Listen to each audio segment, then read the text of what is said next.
이번엔 저희가 보면 채권 관리 프로세스 이해를 한번 해볼게요. 프로세스를. 이건 왜 하는 거 아니?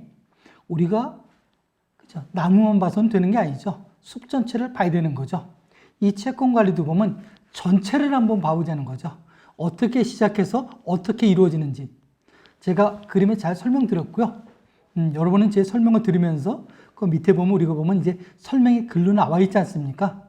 이걸 갖다가 보면 여러분의 보면 채권 관리 프로세스 잘 한번 대입해 보시면서 잘 한번 그 기억을 한번 해보시기 바라겠습니다. 먼저 보면 상대방이 우리한테 거래 제의를 하는 거죠. 이 거래 제의라는 거 보면 상대방이 찾아오기도 하고요. 또 우리가 영업이 어떻습니까? 상대방에서 권유도 하는 거죠. 그래서 어떤 접점이 이루어지면 이제 거래 제의가 있게 되겠죠. 그렇다고 우리가 바로 이제 어떤 액션을 취하지는 않고요. 내부적으로 보면 이제 신용관리라는 걸 하는 거죠. 회사에서 뭐 어떤 기준이 있어요. 요즘에 보면 이제 보면 그죠? 그 전산 프로 시스템을 활용하기도 하고요. 그다음에 우리 자체적으로 이거는 과거에도 보니까 어떤 그 문제점이 있다 보니까 이걸 중시하자. 그래서 그렇게 이제 핵심적으로 만들어 가지고 그걸 뭐 점수화해서 그죠? 이걸 통과되면 된다 안 된다고 기준이 있겠죠.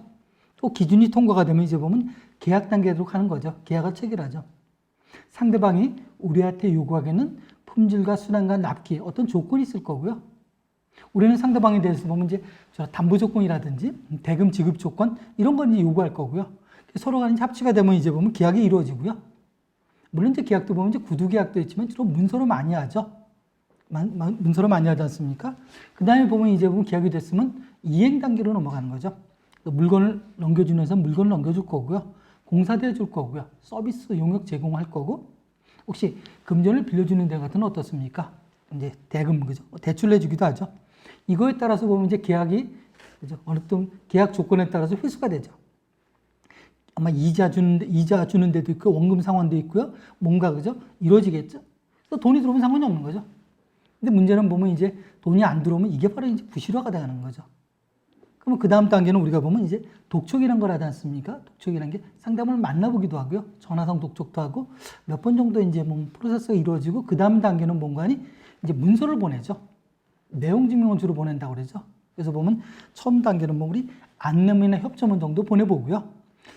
그 상태에서도 보니까 이건 보면 거래에 관한 거죠.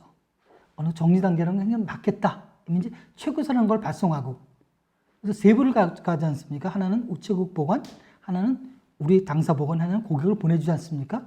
또 그 기간 동안에 고객한테 그저 보내놓고 독촉을 하고요. 또 그렇다고 우리가 손 놓고 있는 건 아니고요. 이거 보내놓은 다음에도 만나볼 수도 있겠죠. 근데 문제는 여기서 우리가 확실한 담보를 가지고 있다. 부동산이나 보증보험. 그럼 뭐 회수가 된다 그러면 이 뒤에 있는 단계 필요 없죠. 근데 문제는 우리가 어떤 담보가 있어도 아니면 담보가 없어도 어떤 그 리스크가 예상되면 이제 뭐가 필요한 겁니까?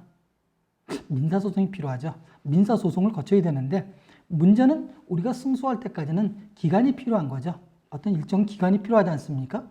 그러면 상대방은 그걸 미리 알죠. 왜? 저걸 내가 재판에서 지게 되면 결국 저 채권자가 어떤 집행이 들어오면 다 경매로도 없애버릴 거라는 예상이 되지 않습니까? 강제 집행. 그러다 보니까 미리 양도해버리고 매각해버리죠. 그럼 남는 거는 종이 한 장, 판결문만 남지 않습니까? 그걸 예방하기 위해서 보존조치. 우리가 많이 알고 있는 뭐 부동산과 압류, 채권과 압류, 유체동산과 압류, 또 재산을 움직이지 못하게 하는 처분하지 못한 처분금지 가처분이나 사용금지 가처분, 뭐 점유이전 금지 가처분 이런 보존조치를 해놓고서 그 다음에 민사소송을 하고 민사소송을 해서 승소가 되면 그걸 가지고 이제 보면 집행을 하죠. 이제 경매를 하고요. 유체동산 경매도 하고 일명 빨간 딱지 붙인다 그런 얘기도 하지 않습니까? 그 다음에 보면 채권을 압류하기도 하고요. 추심이나 전무명령 통해서 회수하기도 하고 부동산 경매도 하고요. 그래서 다 회수면 되는데 회수가 되지 않은 그 부분에 대해서는 우리가 보면 이제 대손 처리를 하죠. 회계부서로 협조를 받아서 그죠? 그래서 보면 부의 채권 만들기도 하고요. 그렇다고 우리가 여기서 다 끝난 건 아니에요. 채권에 따라서 우리가 보면 그 대손을 처리하지만 민사소송을 통해서 시효가 그죠? 10년 동안 연장되는 게 있거든요. 그러니까 생각을 해보셔야 돼요. 이걸 갖다가 지금 받지 못하는데 시효 연장을 해서 장래받을 가능성이 있으면은 시효 연장을 통해서 소송을 통해서 10년간 연장할 거고 아니면 포기한다. 그런 내부적인 이제 콘센서스가 이루어지고요. 또 판결만 받아놓은 상태다 그러면 그걸 가지고 이제 보면 어떻습니까? 6개월은 6개월에 한 번씩 재산 조사를 하죠. 그래서 만약에 재산이 나타나면 집행권은 판결문 갖고 회수하면 되는 거고요. 보통 여기서 이제 보면 채권은 뭐예요? 받았을 때가 끝내지 이 프로세스가 끝은 아니지 않습니까? 근데 이례적으로 보면 우리가 보면 상대방이 과연 저 사람이 재산이 있었을까 없었을까? 그거에 대한 의문점이 많이 들지 않습니까? 그걸 해소하기 위해서 우리가 보면 재산 조회라는 거라는 거죠. 그러니까 재산 조회를 하게 되면 이제 뒤에 한번 설명드릴 텐데요. 이제 그죠? 각 기관에서 내가 신청한 부분에 대해서 조회가 오죠. 그걸 보고 나는 보면 이제 그죠? 집행 강제 집행에서 뭘 갖고 있죠? 집행권은 판결문을 갖고 있으니까 그걸 회수하면 되는 거고요. 또 거기 전에 보면 우리가 보면 재산 명시 명령이라든지 상대방의 재산을 갖다 미리 그죠? 알아볼 수도 있고 본인이 이제 지출하게 해서 또 채무 불이행자 명부 등재라고 그래요. 그 사람을 하고 뭡니까? 신용을 압박하게 하는 조치가 있거든요. 이걸 병행해서 회수하는 단계로 이렇게 나가기도 하고요. 그래서 보면 우리 보면 이제 부실채권, 부실채권 이런 얘기하지 않습니까? 부실채권이라는 건 이렇게 보시면 돼요. 상대방이 파산이 되고 부도가 되고 정말 경매 집행이 되고 그것도 부실 맞아요. 근데 더 큰 거는 뭔가 하니 상대방이 약속한 날짜에 시간 못 지키는 이게 바로 부실채권이 되는 거죠. 이게 부실채권이죠. 근데 부실채권도 보면 그죠? 여러 가지 이제 보면 있죠. 부실채권이 발생되면 보면 일단 인사 담당자, 영업 담당자는 할 일을 못 하게 돼요. 여기 끌려다니게 되는 거고요. 하는 거고 사람이 어떻게 됩니까? 굉장히 소극적으로 되죠. 여기 영업을 담당하시는 그죠? 하시는 분들 어떻습니까? 실제로 부실이 한번 발생되면 정말 피곤하죠. 계속 보고서 올려야 되고 여기서 피곤하죠. 그다음에 회사에서는 어떻습니까? 회사에서는 이익이 계속 그죠? 감소가 되다 보니까 리스크가 발생되고 손익이 줄어들고 성장성에도 이제 문제가 될 수가 있죠.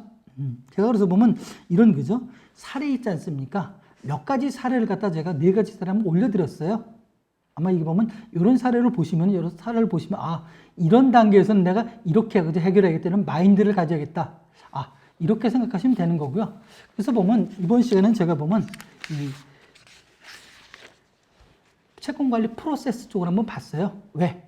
우리가 단계를 아는 것도 지금부터 단계를 많이 알아갈 거고요. 그것도 중요하지만 전체적인 큰 프로세스를 아는 게 중요하고 내가 이걸 전체적으로 관리를 하지 않더라도 그 누군가는 회사에서 할 거고요. 담당할 텐데 그 업무를 갖다가 있지 않습니까? 이게 어떻게 시작해서 끝나는 정도 그 정도는 내가 알고 있어야 된다고 생각합니다.